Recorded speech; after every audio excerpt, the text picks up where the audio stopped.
Hey everybody, welcome back. Today we are going to show you how we turn off the save search on Chrome so that we can see all of the search results on Google. So let's get started. Open up Chrome for that, and once you open up your Chrome, you can go over to google.com. So just go over to the search and type in google.com. So type in google.com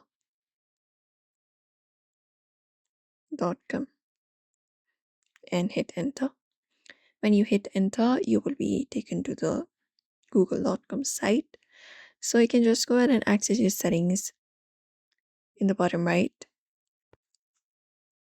Or usually once you access your site, you can look out for your profile in the top and select it.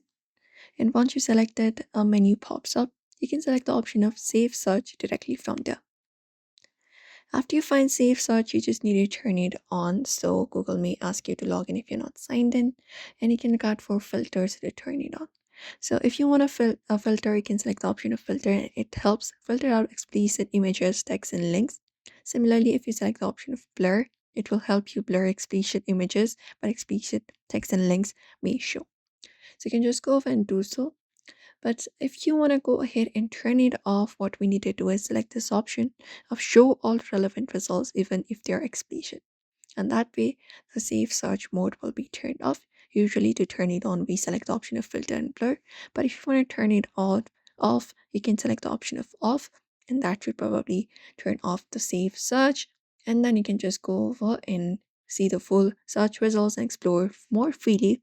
So we hope this video was helpful, and do not forget to give this video a like and also subscribe for more tips and tutorials.